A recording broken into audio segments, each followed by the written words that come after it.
ഇന്ന് ഞാൻ വന്നിരിക്കുന്നത് മത്തി അച്ചാറിടുന്ന വീഡിയോ ആയിട്ടാണ്. മത്തിയൊക്കെ നല്ല വൃത്തിയാക്കി കഴുകി റെഡിയാക്കി മാറ്റി വെച്ചിട്ടുണ്ട്. അരപ്പൊക്കെ തേച്ച് തിരുമ്മി ഇനി വറുത്തെടുത്താൽ മാത്രം മതി.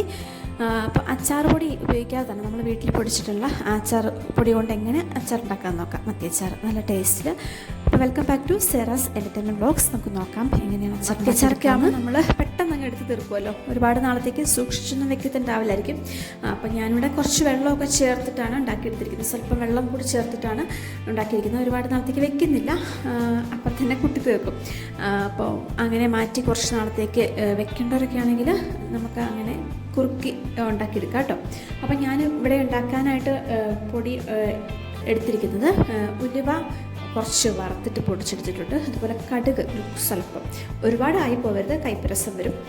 അതുപോലെ തന്നെ മുളക് പൊടി, മഞ്ഞൾപ്പൊടി, ഇത്രയും കാര്യങ്ങൾ എടുത്തിട്ട് ഇതുപോലെ മിക്സാക്കി ഒന്ന് വെച്ചിരിക്കുകയാണ് അച്ചാറിന് ചേർക്കാനായിട്ട്. അതോടൊപ്പം കുറച്ച് കായപ്പൊടി കൂടി ചേർത്തിട്ടുണ്ട്. അങ്ങനെ ഞാൻ ചെറു ചൂടുവെള്ളം ഒഴിച്ചിട്ടൊന്ന് പേസ്റ്റ് ഇതുപോലെ ഒന്നാക്കി അച്ചാറിടാൻ ആകുന്ന നേരത്തെ നിന്നാക്കി അടുത്ത് വെച്ചിരുന്നാൽ നമുക്ക് എളുപ്പമുണ്ടാവും. പൊടി കരിഞ്ഞൊന്നും പോകത്തില്ല, പെട്ടെന്ന് ഇളക്കി എടുക്കാൻ പറ്റും. പൊടി ഡയറക്റ്റ് ഇടുവാണെങ്കിൽ ചിലപ്പം കരിഞ്ഞു പോകും. അത് ഒഴിവാക്കാനാണ് ഇങ്ങനെ ചെയ്യുന്നത്. അപ്പം അച്ചാറിലേക്ക് ബാക്കി കാര്യങ്ങൾ ഇതുപോലെ ഇഞ്ചി കൊത്തിയരിഞ്ഞ് വെച്ചിരിക്കുന്നു, കുറച്ച് അധികം വെളുത്തുള്ളി, കറിവേപ്പില. പിന്നെ ഞാൻ മത്തി നേരത്തെ പറഞ്ഞതുപോലെ തന്നെ കഴുകി വൃത്തിയാക്കി ഇതുപോലെ റെഡിയാക്കി വെച്ചിരിക്കുന്നു. അപ്പം നമുക്ക് അച്ചാറുണ്ടാക്കാം. അപ്പോൾ അതിനായിട്ടൊരു ചീനച്ചട്ടി അടുപ്പത്ത് വെച്ച് കടുക് പൊട്ടിച്ചെടുത്തു. അതിനുശേഷം കുറച്ച് ഉലുവ കൂടി ചേർക്കുന്നുണ്ട്. മുഴുവനായിട്ട് ഇട്ട് കൊടുത്ത് ഒന്ന് പൊട്ടിച്ചെടുക്കുന്നു. ഉലുവയും കടുകും എല്ലാം നന്നായിട്ട് മൂത്ത് വന്നതിന് ശേഷം നമുക്ക് വെളുത്തുള്ളി, ഇഞ്ചിയൊക്കെ ഇട്ട് കൊടുക്കാം. അപ്പോൾ ഇത് ഇഞ്ചിയും വെളുത്തുള്ളി ഇട്ട് കൊടുത്തിട്ട് നല്ലവണ്ണം ഇളക്കിക്കൊണ്ടിരിക്കണം. കാരണം ഇത് കരിഞ്ഞു പോയാൽ അതിൻ്റെ ചുവ വ്യത്യാസം വരും. അപ്പോൾ ഒരുപാടൊക്കെ മൂപ്പം വേണ്ട, നല്ലൊരു പാകത്തിൽ കിട്ടണം. അപ്പോൾ അതിനായിട്ട് ഓരോന്നിട്ട് കൊടുത്തിട്ട് ഇളക്കി കൊടുത്തുകൊണ്ടിരിക്കുകയാണ്. ഈ പൊടിക്ക് പകരം അച്ചാർ പൊടി ഉപയോഗിച്ചിട്ടും ഡയറക്റ്റ് വേറെ പൊടിയൊന്നും ചേർക്കാതെ നമുക്ക് ഉണ്ടാക്കിയെടുക്കാം. അങ്ങനെ ഉണ്ടാക്കാറുണ്ട്. ഇപ്പം ഞാൻ ഇതുപോലെ മുളക് പൊടി, ആവശ്യത്തിന് മുളക് പൊടി, എരിവിനനുസരിച്ച് മഞ്ഞൾപ്പൊടി, കുറച്ച് കായപ്പൊടി, അതുപോലെ ഉലുവ പൊടിച്ചത്, ഉലുവയും കടുകും കൂടെ ഒന്ന് മൂപ്പിച്ചിട്ട് പൊടിച്ച് അങ്ങനെയാണ് ഈ അച്ചാർ ഉണ്ടാക്കാനായിട്ട് ഉപയോഗിച്ചിരിക്കുന്നത്. ഇനി നമുക്കിത് ഇഞ്ചി വെളുത്തുള്ളിയൊക്കെ ഒന്ന് മൂത്ത് വന്നു. അപ്പം നമുക്ക് പച്ചമുളക് ഇതുപോലെ കുറച്ച് വലുപ്പത്തിലിട്ട് കൊടുക്കാം. അപ്പോൾ ഇഞ്ചി, പച്ചമുളക്, കറിവേപ്പില എല്ലാം വെളുത്തുള്ളിയൊക്കെ മൂത്തതിന് ശേഷം ഞാനിതിൽ കുറച്ച് വിനാഗിരി ചേർക്കുന്നുണ്ട്. അപ്പോൾ ഒരു 1/4 ഗ്ലാസ് വിനാഗിരി ഒഴിച്ചിട്ട് അതിൻ്റെ ബാക്കി ഒരു 1/2 ഗ്ലാസ് ആകുന്ന പോലെ വെള്ളവും കൂടി ചേർത്തിട്ടാണ് ഇതിലേക്ക് ഒഴിക്കുന്നത്. അപ്പോൾ അത് കുറച്ച് ഒഴിച്ച് കൊടുത്ത് അതിൻ്റെ ഒരു തിക്നെസ് കറക്റ്റ് ചെയ്തിട്ട് ഇങ്ങനെ വാങ്ങി വയ്ക്കുകയാണ് ചെയ്യുന്നത്. അപ്പം നമ്മുടെ കരിയാപ്പില ഇട്ട് കൊടുത്തു. കരിയാപ്പില എല്ലാം മൂത്ത് കഴിയട്ടെ. അപ്പോൾ നമുക്ക് പൊടി ചേർത്ത് കൊടുക്കണം. പൊടി ഞാൻ ചൂടുവെള്ളത്തിൽ കുറച്ചൊന്ന് വെച്ചിട്ടുണ്ടല്ലോ, അത് നമുക്ക് ആഡ് ചെയ്ത് കൊടുക്കണം. അപ്പോൾ ഇതിൻ്റെ ഇടയിൽ ഞാൻ മത്തി നന്നായിട്ട് വറുത്ത് കോരി വെച്ചിട്ടുണ്ട് കേട്ടോ. മത്തി ഈ ഒരു പരുവത്തിൽ വെച്ചിട്ടുണ്ട്. അപ്പം നമുക്ക് കുറച്ച് മഞ്ഞൾപ്പൊടി ഇട്ട് കൊടുത്തു.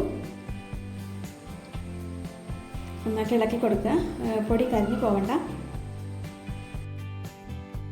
അപ്പം മഞ്ഞൾപ്പൊടിയൊക്കെ ഇട്ട് കൊടുത്തിട്ട് മഞ്ഞൾപ്പൊടിയുടെ ആ ഒരു പച്ചമണമൊക്കെ ഒന്ന് മാറി വന്നിട്ടുണ്ട്. ഇനി നമുക്ക് നമ്മൾ കൂട്ടി വെച്ചിരിക്കുന്ന അച്ചാർ പൊടി അത് കുറേശ്ശെ ഇട്ട് കൊടുത്തിട്ട് ഇളക്കി കൊടുത്തുകൊണ്ടേയിരിക്കുക. മുഴുവനായിട്ട് ഇട്ട് കൊടുക്കുന്നില്ല.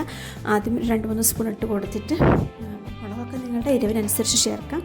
അച്ചാറിന് കുറച്ചൊരു എരിവും പുളിയൊക്കെ വേണമല്ലോ.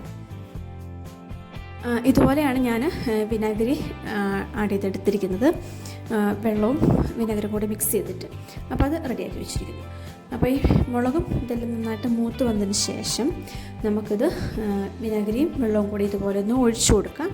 മുഴുവൻ ഒഴിച്ച് കൊടുക്കുന്നില്ല, കുറേശ്ശെ ഒഴിച്ചു കൊടുത്തിട്ട് അതൊന്ന് ജസ്റ്റ് ഒന്ന് ചൂടാക്കി എടുക്കുന്നു. അപ്പോൾ ഒരു തവണയായിട്ട് ഇതുപോലെ ബാക്കി വന്നിരിക്കുന്ന ആ വിനാഗിരിയും കൂടി ഒഴിച്ചു കൊടുത്ത് അരപ്പും അച്ചാറിൻ്റെ പൊടിയും കൂടി ഇട്ട് കൊടുത്ത് നന്നായിട്ടൊന്ന് മിക്സാക്കി ഒന്ന് തിളപ്പിച്ചെടുക്കുകയാണ്. അതിനുശേഷം നമുക്ക് വറുത്ത് കോരി വെച്ചിരിക്കുന്ന മീൻ കഷ്ണങ്ങൾ ഇട്ട് കൊടുക്കണം. അപ്പോൾ വിനാഗിരി ആഡ് ചെയ്തതിന് ശേഷം നന്നായിട്ടൊന്ന് തിളയൊക്കെ വന്നിട്ടുണ്ട്, ബോയിലായി. ഇനി ഞാനതിലേക്ക് മീൻ കഷ്ണങ്ങൾ ഇട്ട് കൊടുത്തിട്ട് അതൊന്ന് പൊത്തി വെച്ച് ഒന്നും കൂടി ഒന്ന് ചൂടാക്കിയെടുക്കുന്നു. നന്നായിട്ട് ഇളക്കി കൊടുക്കണം. അപ്പോൾ ഞാൻ കുറച്ചുകൂടെ വിനാഗിരി ചേർത്ത് കൊടുക്കുന്നുണ്ട്, പുളി കറക്റ്റ് ആയിട്ടില്ലാത്തതുകൊണ്ട്. അപ്പോൾ ഞാൻ ഇതുപോലെ നന്നായിട്ട് നമ്മുടെ മീനച്ചാറുടെ റെഡി ആയിട്ടുണ്ട്. ഇനി ഒന്ന് അടച്ചു വെച്ച് കുറച്ച് നേരം ഒന്ന് അടച്ചു വെച്ച് ആ ചൂടൊക്കെ പോയി കഴിയുമ്പോൾ നമുക്കൊരു കുപ്പിയിലേക്ക് മാറ്റാവുന്നതാണ്. അപ്പം ഇതുപോലെ എല്ലാവരും ഒന്ന് പെട്ടെന്ന് അച്ചാർ ട്രൈ ചെയ്ത് നോക്കണം. മത്തിയച്ചാർ കൂട്ടിയിട്ടില്ലാത്തവർ അടിപൊളിയാട്ടോ. മത്തിയച്ചാർ സൂപ്പർ ടേസ്റ്റാണ്. നമുക്ക് ഇടയ്ക്ക് ചോറിനൊക്കെ ഈ അച്ചാർ മാത്രം മതിയാവും ചോറ് വയ്ക്കാനായിട്ട്. അപ്പോൾ എല്ലാവരും ട്രൈ ചെയ്യണം. വീഡിയോ കാണുന്നവർ സബ്സ്ക്രൈബ് ചെയ്യണം, ലൈക്ക് ചെയ്യണം, ഷെയർ ചെയ്യണം. Thank you for watching. Thank you.